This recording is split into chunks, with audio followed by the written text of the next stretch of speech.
네, 강프로입니다. 자, 한미반도체 보겠습니다. 일단 오늘 일요일이고요. 자, 제가 일요일 날에도 한미반도체 영상을 찍는 이유는 일단 실적, 그쵸? 잠정 실적에 대한 발표가 나왔고요. 무엇보다 중요한 건 주식시장은 선반영을 합니다. 근데 실적이 잘 나왔다는 건 주가가 올라간 것에 대한, 그쵸? 결과가 나온 것이라고 볼 수 있어요. 그런데 이렇게 생각을 하셔야 됩니다.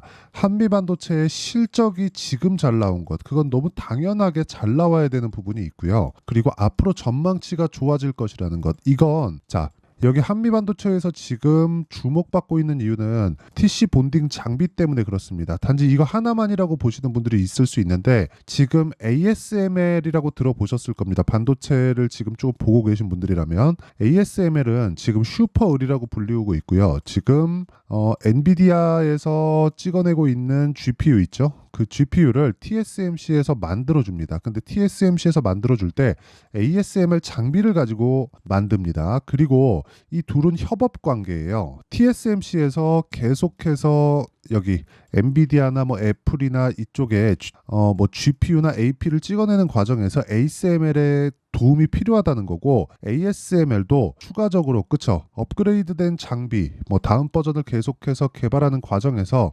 TSMC의 그 찍어내는 그 설비 공정이나 과정이 필요합니다. 즉 서로 간에 그쵸, 계속해서 데이터를 주고받고 해야 된다. 자, 이렇다는 건 지금 한미반도체가 HBM을 만드는 데 필요한 장비를 제공을 하고, 그리고 이 장비를 만들기 위hen 뭐 하이닉스에서의 그 데이터를 제공받는 건 그쵸, 계속해서 한미반도체에서 주도권을 쥐고 갈 수 있는 그런 내용이 포함되어 있다고 보시면 되고요. 실적에 대한 부분도요. 전년 동기 대비해서 192% 이상, 그쵸, 금액 기준에서는 773억 원 정도의 영업이익, 그쵸, 영업이익 증가폭은 1280%가 증가하는 그런 상황입니다. 자, 그렇다는 건 그쵸, 단순 수치만 보더라도 작년부터 올라온 실적에 대한 그 변동폭이 계속해서 주가로 그쵸, 주가가 변동한 그 상황을 실적으로 증명을 했다, 이렇게 보시면 됩니다. 그러면 이 과정에서 우리가 봐야 되는 건, 자, 조정은 있을 수 있어요. 근데 조정받는 구간에 우리가 매수할 수 있는 구간, 언제 매수해야 될지 그 지점을 찾는 게 중요하다. 자, 엔비디아 같은 경우에 그쵸, 이걸 보셔야 되는데, 엔비디아의 주가 상승폭이 어느 정도까지 커졌냐면, 자, 엔비디아의 주가 상승폭을 보면요, 엔비디아 시가총액은 지금 미국 시장에서 3위입니다. 자, 근데 시총 3위의 그 대기업이 자, 23년 시작하고 나서부터 거의 한 7배, 8배 정도 상승을 했습니다. 자, 그렇다는 건 지금 10조 원이 이제 갓 넘은 한미반도체의 지금 시가총액을 고려한다면요, 추가적으로 상승할 수 있는 여력이 충분하다. 그러니까 기존에 있었던 그 저평가돼 있었던 그런 국면을 완벽하게 해소를 하고 지금 추가 상승하고 있는 이유, 그리고 지금까지 강세 구간에서 그쵸, 고가를 아직까지 돌파하고 있지는 못하지만 한 달째 고가에서 횡보하고 있다는 점만 보더라도 한미반도체의 주가는 추가적으로 상승세가 가능하다. 그리고 우리는 올라가고 있는 종목을 매수를 해야 됩니다. 단순히 실적보다 뭐 주가가 비싸다, 예를 들어서 그런 거예요. 배터리 아저씨 자꾸 보면 AI에 대한 부분을 되게 무시하는 경향이 있던데, 이게 말이 안 되는 게, 그 사람은 에코프로를 가지고 그쵸, 에코프로 오히려 아니 에코프로 BM 적자를 봤어요. 적자를. 아니 너무 간단하게 이해가 가능한 부분이잖아요. 에코프로 BM 보잖아요. 그러면 에코프로 BM은 1분기에 1100억의 적자를 냈습니다. 근데 에코프로비엠 시가총액 얼마예요? 23조예요. 그럼 여기서 곱하기 2를 이 정도 잡으면 거의 한 50조 정도 되죠. 이 정도 주가에서도 싸다 더 간다고 외치시던 분이 적자를 냈는데도 아직까지 싸다고 계속해서 짓거리고 있으면 그게 맞습니까? 그 틀린 말이잖아요. 그런데 한미반도체의 실제 잠정 실적은요, 1200%가 증가한 실적을 발표를 했습니다. 그런 과정에서 우리는 뭘 해야겠습니까? 그쵸? 실적이 피크를 찍을 때까지 내가 손실을 조금 그 정확하게 고가에 못 잡죠. 고점을 정확하게 잡고 내가 나올 수 없습니다. 근데 그렇다고 하더라도 지금은 그쵸, 매수해야 될 때다. 그거는 너무 당연한 이야기입니다. 그래서 그런 과정 속을 보내면서 우리가 진짜 봐야 되는 부분은 철저하게 가격에 집중해서 매매를 하자. 그리고 가격이 올라간 부분에 따라서 그쵸, 수익 구간이겠죠. 그 수익 구간에 우리가 실적에 대한 확인만 하자. 그리고 실적은 지금 어느 정도의 실적을 내고 있다가 중요한 게 아니라 앞으로 추가적으로 실적에 대한 증가폭이 있는지 없는지가 중요합니다. 자, 근데 근데 이거 하나 보세요. 하이닉스는 지금 당연히 HBM을 석권하고 있는 그런 위치에 있죠. 근데 하이닉스의 점유율은 더 이상 늘어날 수 없습니다. 그러면 당연히 마이크론 또는 삼성전자에서 납품을 시작했을 때 이쪽에 들어가는 장비, 특히나 마이크론은요, 이 팹에 대한 생산 능력 자체가 삼성전자와 하이닉스의 한 6분의 1, 7분의 1 정도밖에 수준이 되지 않습니다. 그럼 지금 마이크론이 미국에서 보조금을 계속 받고 있는데 그 보조금 어디로 들어가겠습니까? 설비 투자 들어갑니다. 그러면 새로 짓게 되는 공장에 HBM에 대한 장비가 들어갈 수밖에 없다. 실제 그런 걸 지금 계약 체결 그 결과를 보면 나와 있어요. 그렇지 않았다면 그렇죠. 한미반도체의 1분기 실적이 이렇게 좋아질 수 없습니다. 이미 증명이 된 겁니다. 그러면 이 구간에서 막 쉬지 않고 계속 올라가라. 그건 어렵지만 우리가 매매하는 과정에서 타점, 그쵸, 충분히 잡을 수 있다. 그리고 그런 타점에 대한 부분을 이해를 했을 때 내가 얻을 수 있는 수익의 폭은, 그쵸, 1월 1일부터 4월 26일까지 560%의 계좌 수익을 낼 수 있습니다.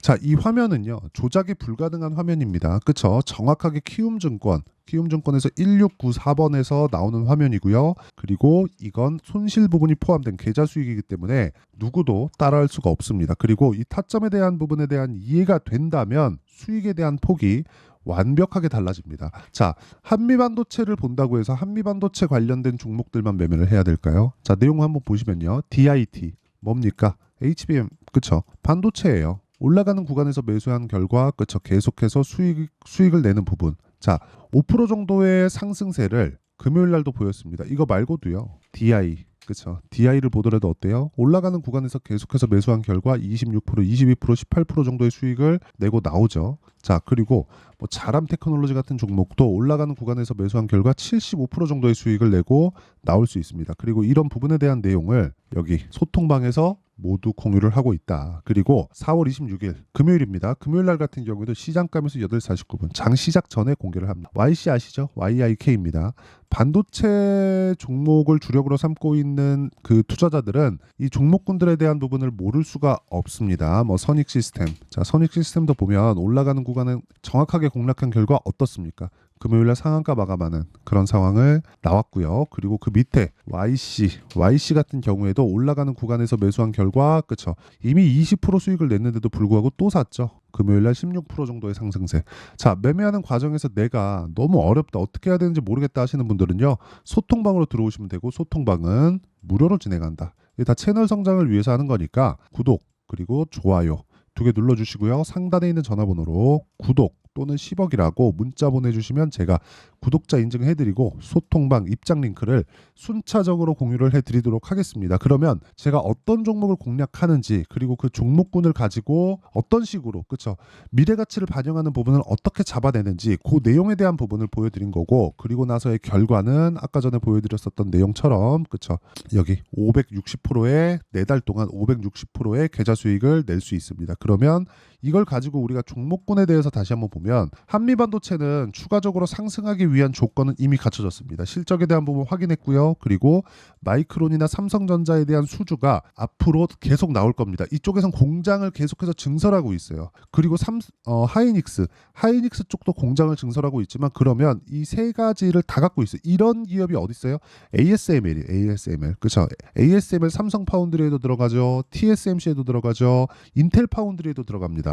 그러면 ASML의 장비가 들어가야지만 선단 공정으로 인한 반도체 칩을 제조할 수가 있어요. 그러면 이런 부분에 대한 내용을, 한미반도체의 TC 본딩 장비가 들어가야지만 HBM을, 그쵸, 수율 높은 HBM을 만들어낼 수가 있다. 그러면 한미반도체 에서 지금 생산하고 납품하는 장비 단가는 높아질 수밖에 없고요. 이런 내용을 이해한다면 우리가 이 구간, 그쵸, 이 구간에서 반등을 확인했기 때문에 타점을 잡아야 된다. 그리고 그 타점을 잡는 전체적인 부분에 대한 내용을 제가 여기 소통방에서 진행하고 있고요. 구독과 좋아요 누르면 입장 가능하다. 그래서 상단에 있는 전화번호로 구독 또는 10억이라고 문자 보내주시면 제가 10억 만들기 프로젝트를 진행하는 소통방 입장 링크를 순차적으로 공유를 해드리도록 하겠습니다. 자, 그러면 자, 이렇게 타점을 잡는 원리가 있겠죠. 그 원리에 대한 부분은 여기 한미반도체의 가격과 단기 보유 전략, 그리고 최근에 반도체 종목군들의 변동폭이 크기 때문에 한미반도체의 실시간 타점을 제가 문자로 공유를 해드리도록 할 테니까 구독과 좋아요 눌러주시고요. 상단에 있는 전화번호로 한미라고 문자 보내주시는 분들에 한해서만 제가 한미반도체의 실시간 타점 그리고 단기 보유 전략을 함께 공유해드리도록 하겠습니다. 자, 내용 정리하면 그렇습니다. 주식시장은 미래가치를 반영하는 과정에서 주가가 먼저 뜨고요. 먼저 뜨는 과정에서 우리는 타점을 잡아야 되고요. 올라가는 구간에서 호재가 나온다는 겁니다. 그리고 그 구간에서 우리가 효율을 높일 수 있는 단기 보유 전략, 그렇죠? 2주 안에 수익을 볼 수 있는 상황을 만들어야 된다. 그러려면 가격을 잘 잡아야겠죠. 이런 부분을 어떻게 분류하고 가격을 어떻게 잡아야 될지, 그렇죠? 그리고 이런 부분을 이해했을 때 내가 어느 정도까지 성과를 낼 수 있을지, 그렇죠? 그 부분에 대한 내용을 제가 이해시켜 드리도록 할 테니까 영상 끝까지 시청하시고요. 모든 분들이 성공 투자하셨으면 참 좋겠습니다. 자, 24년도가 돼도 여전히 시장은 녹록지 못합니다. 이런 상황이 벌어지는 건 어쩔 수 없습니다. 이런 상황에서도 수익이 나는 종목들의 구조는 변하지 않습니다. 즉, 대시세 종목에 대한 구조는 변하지 않는다는 거고, 실제 제가 소통방에서 지속적으로 이야기를 드리고 있는 내용도 대시세 종목이나 시장 주도주를 공략하는 건 철저하게 가격 분석을 하라고 이야기를 드리고, 가격 분석 이후에는 이슈에 대한 파악, 그리고 이슈를 파악하고 나서는 다시 내가 얼마에 매수할지 그 타점에 대한 부분을 지속적으로 언급을 하고 있습니다. 자, 근데 생각해 보세요. 1월 달에 시장이 굉장히 어려웠습니다. 어려운 상황에서의 어떤 종목들이 강했냐 보면 반도체와 그리고 바이오입니다. 자, 실제 여기 보면요. HLB에 제가 실제 매매한 내용을 띄워놓고 보여드리고 있는데 1월 22일부터 매매를 시작해서 4일 동안 31%의 수익 마감이 됐고요. 그리고 여전히 신고가 종목입니다. 자, 그리고 그 다음 어보브 반도체, 이름을 보시다시피 반도체 종목이죠. 그리고 AI 반도체는 지속적으로 강세를 보이고 있습니다. 이 종목도 신고가를 먼저 달성한 이후에 제가 21%의 단기간에 21%의 큰 수익을 내고 마감이 됐습니다. 다시 재공략을 준비하고 있고, 이런 부분은 소통방에서 다 공유를 해드립니다. 자, 그리고 그 다음 코세스. 자, 코세스 같은 종목도 당연히 그쵸, 신고가 종목이고요. 그리고 반도체 종목입니다. 이 종목도 영업일 기준에서 이틀 동안 대략 한 15%의 수익 마감이 됐습니다. 내용을 한번 보시면 어떻습니까? HLB를 포함해서 뭐 30%, 20%, 뭐 15% 이런 식의 수익이 지속적으로 발생하고 있는데, 이 세 종목 모두 다 신고가 종목이고 1월 달에 시장이 약세를 보이고 있는 구간에서도 강했었던 그런 종목입니다. 특징점이 하나 있는데 그 이슈에 앞서서 가격이 먼저 반영했다는 거죠. 자, 근데 그게 기업 밸류업 프로그램이라고 하죠.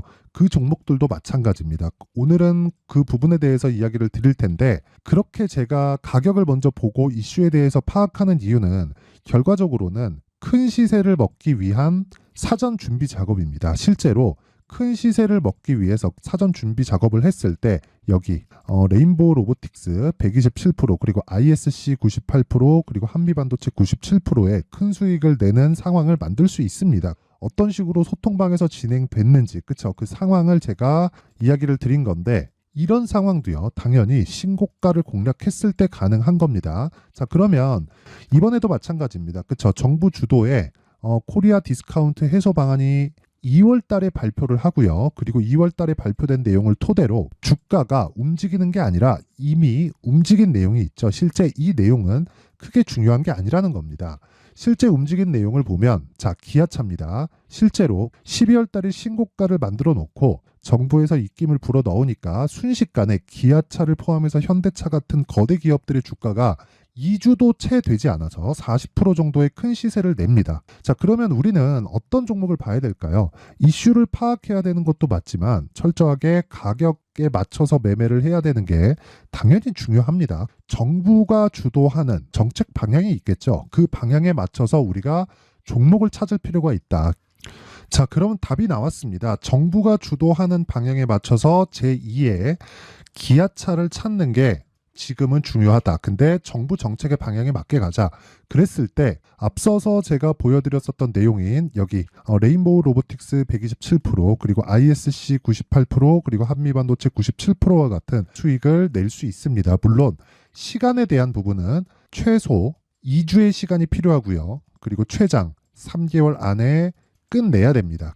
자, 기아차의 시세를 보셨던 것과 같이 2월 달에 정부 정책의 방향이 결정되고요. 바로 3월 달이면 시행입니다. 자, 그러면 우리는 거기에 맞춰서 당연히 종목을 찾아야 되고 제가 제2의 기아차를 찾아놨습니다. 제가 아까 전에 소통방에서 이야기를 드렸었던 내용 다 공개를 해드렸는데 그 내용처럼 종목만 받고 싶다 하시는 분들은요. 상단에 있는 제 전화번호로 대시세, 자, 대시세라고 문자를 보내주시면 정부 정책의 방향에 맞는 종목을 모든 분들에게 무료로 공개를 해드리도록 하겠습니다. 자, 제가 원하는 건 채널 성장이 목적입니다. 자, 그래서 구독과 좋아요 꼭 좀 부탁드리고요.